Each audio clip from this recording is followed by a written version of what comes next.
The poll close is being counted. Good evening and welcome to the live coverage of Election 9 Day. I'm Christy Desort. Tonight we'll be bringing you team coverage of election results as they happen. We'll be coverage of election results live from the Clarion County Courthouse. And Dan Wells will be giving a report from the Clarion Free Library.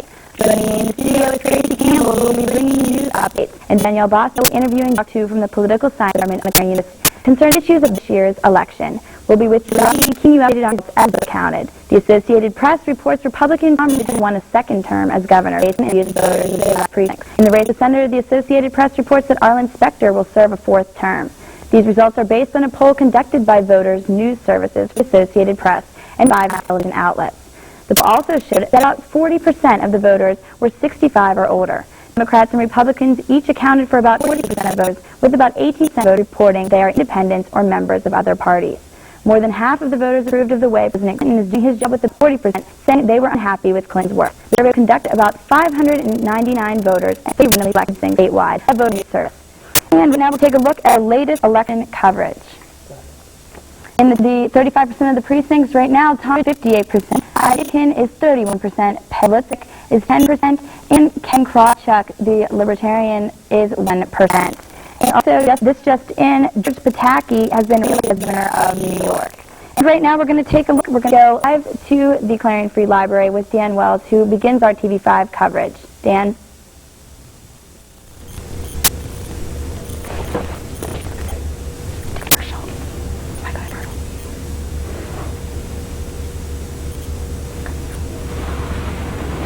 Have 20% of the vote coming in Clarion County. This is the official general election ballot.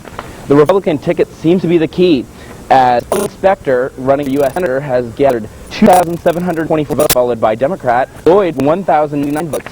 And constitutional candidate Schneider coming in with 235 votes.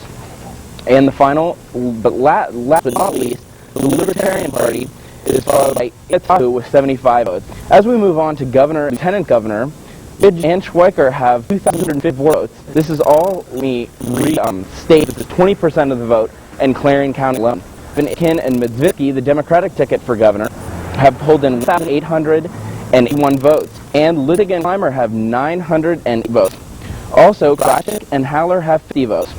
Let me just see what we have here. The representative in Congress for the 5th District is Peterson with 3,164 votes. And on the constitutional, Blitzen 559 votes. Also, what we're having right now, the representative in the General Assembly for the 63rd is McElhatton with 589 votes, and Etzel coming with 518. As of right now, like I said, this is 20% of the vote for Clarion County alone, and we're going to be bringing continuing coverage with all the numbers coming in here to us at the Clarion Free Library. And back to you, Christy, in the studio. Thanks, Dan, for that update. And just a reminder that next year's primary will be held on May 18th, and the election will be on November 2nd. Positions up for election countywide in 1999 are county commissioners, district judge, attorney, common pleas judge, county auditors, register recorder, and treasurer. Municipalities will be voting on township supervisor, borough council, township auditors, and various township and boroughs, along with constables. School directors are also up for election in 1999. And also, 3 wholly contestant congressional races in Pennsylvania could have determined control of the U.S. House. They involve Pat Casey, the son of former Governor Roy Casey. In Northeast Pennsylvania, Republican incumbent John Fox in Montgomery County, and Democratic State Senator Roy Afflerbach and Republican Pat Toomey, who are fighting for the seat held by the retiring Democrat Paul McHale. And also, voters are deciding whether to approve amendments to the state constitution that would give criminal prosecutors more power. More controversial proposals would allow prosecutors to override a defendant's request for a non-jury trial. The other proposals would give judges more authority to deny bail for defendants who are accused of murder or considered a danger to society.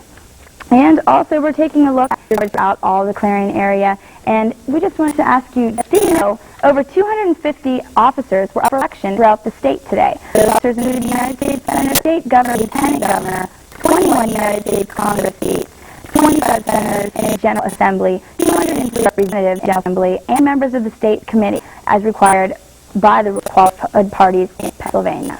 And when we're taking a look at everything that's going on around the state, there's Republican Senator Arlen Specter, as we told you before, has 62% of the vote. Bill Lloyd, the Democratic Party, has 4% of the vote, and Dean Snyder is 3% of the vote, and again, Jeff Iantuno is getting 2% of the vote, and that's according to 31% of the things at this moment. And right now, we're going to take a look at, we told you earlier, Republican Inspector is ahead right now in the vote, and this could make a history by becoming the first Pennsylvania elected voter for 4 state terms. Senator Specter has faced little challenge. The biggest is State Representative Bill Lloyd. He's been giving him the most problems right now. The Democrat of Somerset. All run against him were Constitutional Party candidate Dean Snyder of York County and Libertarian Party candidate Iantuno. And also take a look at from 5% of the precincts is raised now, it's Johnny Peterson, the Republican, is 90% of the vote. William M. Botuskus is 10% of the vote. And right now we're going to be looking at other things we're taking a look at things going next. The state Senate has 50 seats up for the but Republicans are expected to have no problem, and it's maintaining their 30 to 20 margin of control. The GOP's margin is narrower in the state house, but the Republican Party hopes to hold on to prove its 5-member majority. The Democrats hope to win control of the House after being out of power in the General Assembly for 4 years. And we'll be here with other stories you can see coming up. Our TV5 election coverage continues right after this. Your tummy with the things that young at the Donut Hut. Our menu not only offers a variety of donuts, but many new items such as bagels and English muffins. The Donut Hut also offers a daily lunch special for only $1.95. Buy on Monday, get small coffee and 2 donuts, 99 cents. Thursday for a 10% discount to students. That's the Donut Hut, located on Main Street in Clarion. Open Monday through Saturday, 5 a.m. to 8 p.m., and on Sundays from 5 to 6 p.m. Tell them you saw this commercial on TV5 and receive free donut. A place with donuts and a whole lot more. Sitting out from the crowd is easy when you stop in at Fashion, located at Clarion Mall. Whether you're looking for junior trendy, girls, or fashion for women, they have it all with many different styles. With our newly expanded shoe and accessory department, you'll surely find that specialized to enhance that new outfit. And if you have a fashion question, our experts are here to help. That's Fashion Bug, located in the Clarion Mall, just off Exit 9 of Interstate 80, open Monday through Saturday, 10 a.m. until 9 p.m. The hottest idea in pizza delivery has just arrived. Introducing the Domino's Heat Wave. Your pizza will stay fresh even longer. Stop by or call Domino's today and answer to the new large taco pizza, $6.99. Plus, for only $8.99, you get large and unlimited topping pizza. And get your medium one-top pizza sandwich for just $10.99. Call pizza today at 226-4060. Good evening. I'm Tracy Campbell, live TV5 News Update here on Election Day, bringing you local, state, and national news. Turning away from the election, in Indiana County, fair condition tonight after falling out of a tree stand, breaking his leg, and crawling for 2 hours until he found help. That's one story news in the area. 54-year-old Gary Lurch was behind near Rochester Mills when the chain holding his tree stand broke about 10 feet. He wore a t-shirt and broke off sideways and made a splint for his leg. 2 men from Sunbury are in prison with drug charges after they were pulled over at a routine traffic stop. Herbert Tybo and Charles Pittman were stopped on Interstate 80 in Luzerne County. When police searched the vehicle, they found 56 grams of cocaine and 20 grams of crack cocaine. Troopers say the drugs were in Sunbury from Newark, New Jersey. Both men are in Luzerne prison on $75,000 bail. When it comes to getting mammograms, many women would rather be shopping. Women will soon be able to do just that. A new mammography center will be opening with the Lattice department store in downtown Pittsburgh on Friday. Allegheny Rural Hospital runs the facility. It's the first of its kind in a Pennsylvania store. The center will be open for appointment drop-ins whenever the store is open. Lazarus has similar centers at stores in Atlanta, Cincinnati, and Columbus, Ohio. The American Cancer Center recommends that women get a baseline mammogram at age 40 and have one each year after that to help diagnose breast cancer. The 150-year-old Pittsburgh nursing home can once again accept new residents after fixing problems highlighted by state and federal officials. An administrator at the Leamington Center says the home is in full compliance with state health department guidelines. In September, the 108-bed home found that it was unsafe and unsanitary condition. Authorities banned the home from accepting new admissions. Nursing home executive director says the facility has been cleaned and painted and its programs have been approved. Authorities will continue monitoring the Leamington Center because of the history of problems. Coke is hoping to make a splash in the bottled water business. The Wall Street Journal says Coca-Cola plans to sell purified water in plastic bottles next year. The paper cites industry executives who say Coke officials are eager to plunge into $4 billion water market. Coke already says bottled water sells bottled water overseas. Pepsi Company entered the water business in 1994 with Aquafina. Leader of the water business is Perrier, influenced with Arrowhead and other brands. Imagine, well, let's get over to Danielle right now. She's going to be talking to Dr. Tu. Danielle? Thank you. As you already mentioned, I'm here with Dr. Tu from Political Science Department at Clarion University. Thank you, Dr. Tu, for joining me. Thank you. Our question for you is, obviously tonight there's a low voter turnout. Can you tell us what that is attributed to? Normally in a midterm election, such as the one with two presidential elections, people don't seem to have a great deal of interest. This has been proven by statistics. It is always so. And particularly this year, probably people are sick and tired of other things such as scandals, the political behavior, both political parties, and so sometimes that can turn them off. But basically, mid-year election does not attract a lot of voters. Right. Is it because it's not a very hyped-up election, or is it just because the weather? What attributes to this? For example, even today in Pennsylvania, you might have beautiful weather, but people might come out a lot because normally presidential election bring out a lot of people for offices. People don't seem to be that interested. It has been proven. All right. How does turnout help most? Well, I think I saw one set of statistics. If 41% of the voters come out, the Democrats can have an edge. If 39% of the voters come out, the Republicans have an edge. So anything over 39, probably the Republicans will have. What effect do you feel the Clinton scandal had on the elections? So far, I don't think great deal. I saw the public opinion survey, particularly the exit poll that came out tonight. 56% of the voters that they were concerned about issue of Mr. Whiskey. All right. And so basically they couldn't care less about that scandal. Do you think it reflect in the presidential election at all? I think by the year of 2000, when we go into that big cycle, a lot of voters come out. Yeah. And probably this will be significant because right now several Republicans have declared themselves, I am not cheated on my wife. So the issue will be raised in a strange way. Yes. Do you think that the mayoral vote took over a little bit more in this election? Again, if we can follow exit poll surveys, they worry about this moral issue as much as about education, meaning 20% of the voters are concerned about it. There's a negative advertising rise with campaigns. What's your take on this? I think we all should be law, but the strange thing is that it does work. If you look at New York, 79% of the content of both Republicans and Democratic senatorial candidates have this kind of, and yet it seems to work because they test it through the focus group, which brings out the raw emotions of people. And it might be working that way. Right. I want to stay on this issue when we come back. When we come back, have more live coverage with Dr. Tu. At the Carpet Barn in Clarion, all we do is cover floors. But we do cover all types of floors. We do business floors, church floors, healthcare, and of course, home floors. So if you have a floor that needs a touch of style and elegance, come to Carpet Barn, South 5th Avenue in Clarion. We have your best interest underfoot. We Care Hair, located at the 800 Center, has got a new look. With their owner, Alice Miller, We Care Hair has all your needs. Nails, haircuts, color, and tanning. All these prices and 7 days a week. We are now offering a technician Monday through Sunday. Long and call for an appointment at 226-7977. We Care Hair, open Monday through Friday, 9 to 9 p.m., Saturdays 9 a.m. till 5 p.m., and Sundays from 10 a.m. till 5 p.m. Thanks for joining us tonight here at TV5. Dr. Tu, we were talking about negative advertising. What effect does advertising have on the voters? So far, if you look at California, maybe presented, but as I mentioned earlier, it seems to work.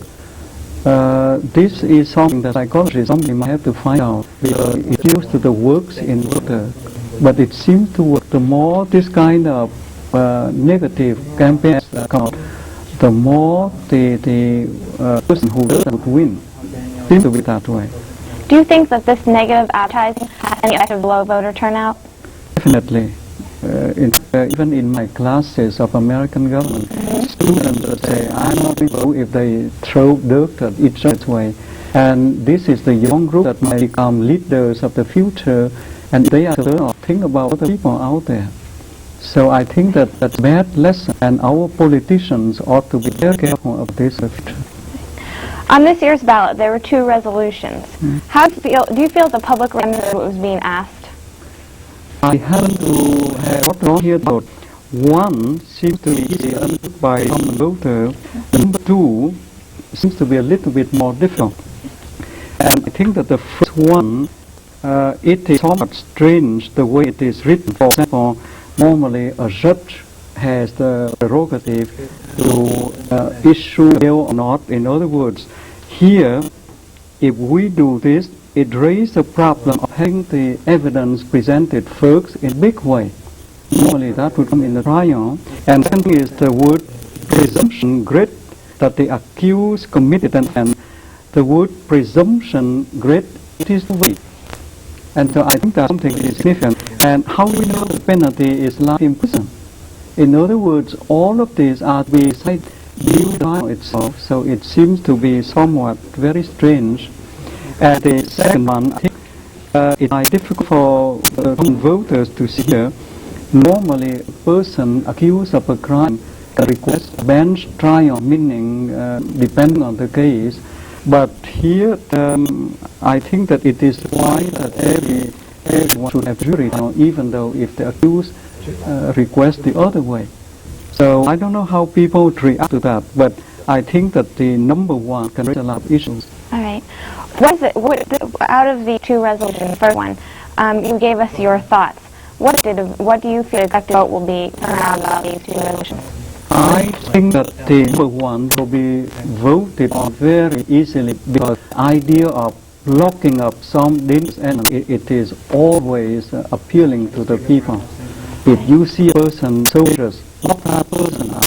But there are a lot of issues in here that ought to be resolved, because I could see that a lot of things that need to be defined during court trial happens to be defined before that in order to have a way or not to have a way. Thank you very much, Dr. Tu, for joining us tonight. I'm Danielle, and we're speaking to Dr. Christie. Thank you, and thank you to Dr. Tu. It was very nice having you in the studio with all of your input. We have an exclusive interview with Representative candidate Mark Despotax is live at the Clarion County Courthouse with this report. With Vernon Etzel. All right. How are you doing this evening? Real good. All right. How was your day? What did you do today on election day? I went to work. Spent 8 hours building walls and getting dusty, dirty, and doing a job. Got washed up, went to the polls, and we decided to show lots of the election results here. All right. And if you need to run representative in the General Assembly Against the incumbent who's registered Republican and Democrat. So I was theoretically up against 2 of the major parties. And I'm really about these results. If they hold up, 14% I'm really happy with that. I only saw those in the whole campaign, and we did most of our work as groundwork. We went door to door and passed out flyers that I designed, and my reputation in the community as being an independent voice of the people, never to be controlled by these and behind the scenes type people, and it looks like it's paying off. I'm encouraged by that. Again? I'll always be running for things. I think I wish I would. More good people would. And I know they're out there, and I'm looking for them. And if I have to see in Clarion County, say hi to me, maybe you'll be a candidate, too. All right. Thanks a lot. I wish you the best of luck tonight.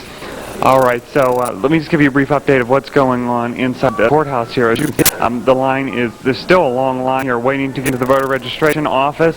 We will, of course, keep you up to date when we get that next update at 30%. I'm now reporting from the courthouse. I'm going to back to you guys. Thanks, Mark. And you were just listening to the interview conducted from Mark. He was talking to Representative in the General Assembly 3rd District, Vern L. Etzel. And coming up, we're going to get more of the latest results, and we're going to check in with Danielle, and we're going to have more of your continuing coverage, so you're going to want to stay tuned. The holiday season is upon us, and holiday weather is soon follow. Now it's necessary to pick up safety, security, and convenience of a cellular phone. For more details, stop by Cellular One at 537 Main Street in Clarion, or phone 226-6690. Mention this TV spot to receive a free cigarette lighter adapter along with a free cellular phone and activation. Welcome back. Right now we're going to look at the race for the U.S. Senate results as we have right now. And taking a look at the results, 51% of the precincts. Tom is now with 50% of the vote. Ivan Itkin, the Democratic candidate, 32% of the vote. Peg Lipsick is 11% of the vote. And the Clarion is Ken Crouch with 1% of the vote. Taking a look at the Senator's race, right now, with Ridge and Schweitzer have 61% of the vote, Arlen Specter. And Bill Lloyd, the Democratic candidate, has 35% of the vote. Dean Snyder, 3% of the vote. And Jack Iantuno, the Libertarian candidate, has 10% of the vote. That is according to 50% of the precincts. And going on, we're going to take a look at the 5th precinct according to what the candidates are going by right now. And according to 5% of the precincts, Jenny Peterson, the Republican, has 90% of the vote. William M. Belatuskis has 10% of the vote. Looking at the 61st District Assembly right now, we're going to take a look at that result. And according to that, Manhattan has 3,188 votes right now, and Iowa has 118. So we're going to be looking at, right now we're going to take a look at Election Day coverage continues to be live right now. Right, Dan? Thank you, Christy. A little hold here. But continuing our Election Day coverage, we have 30% of the votes coming in from the official election ballot in Clarion County. That is strictly for the residents in Clarion County. It seems to be definitely a Republican tip this year. For the United States Senator race, Arlen Specter is definitely taking on the 4,180 votes. Coming in second, Democrat Bill Lloyd seems to be in 600 votes. And going into Constitutional, Dean Snyder is coming in with 352 votes, followed by Iantuno with 100 votes. And coming in Governor and Lieutenant race, Tom Ridge is definitely taking a lead that was, as much said, pretty much expected, with 3,479 votes. Democrat which Ken and Metzvinsky with 1,289 votes, and Lipsick are coming in with 1,363 votes. And finally, the last but not least, the Libertarian, which is Krawczyk and Henry E. Howard. They're coming in with 67 votes. As we move to representing the 5th Congressional District, it is between John E. Peterson and William M. Bliss. Peterson's 4,808 votes. Blitz is coming in with 801 votes. That's of right now. The 30% of the vote, and we still have a long way to our Election 98 coverage. And one of the finalists is the representative in General Assembly for the 63rd District, between Fred McElhatton and Vernon T. That's 5,450 for McElhatton, and that's pulling 747 votes, as of right now. That's our continuing election coverage up to date as we have it now. But again, it's 30% of the votes, and the votes are only coming from Clarion residents. Everything updated as soon as I get information and bringing it back to you guys in the studio. From the Clarion Library, Dan Wells, TV5 News. Thanks, Dan. As voting continues, the voters had questions they had to deal with on voting ballots today, and we're going to take a look at the questions. Question 1 was considering bail missions, and for 1% of the precinct, 72% of the votes, they voted yes, and 28% voted no. And looking at question 2, which had to deal with the murder and criminal cases, 3% of the precincts, 68% voted yes, while 32% voted no. So you can see that more people are voting yes according to this, and they were paying attention to that question. And we're going to look at the 63rd precinct and the results according to that. According to the 63rd district, 0 of the precincts, McElhatton, the Republican Democrat, well, right now, but it also has nothing. So we'll check back later in the hour with those results. And just a little thing that's going on right now. According to District 5, 268 precincts, the 49%, John E. Peterson has 8% of the vote. He is the independent, and William E. Belatuskis has 14% of the vote. Senator Alphonse D'Amato has been beaten in his bid for a 4th term by Democratic challenger Charles Schumer. D'Amato defends an end to the tenure of one of the New York's most resilient, powerful, and controversial politicians. The widow of the popular state senator who was murdered 2 weeks ago has overwhelmingly defeated the man charged with the killing.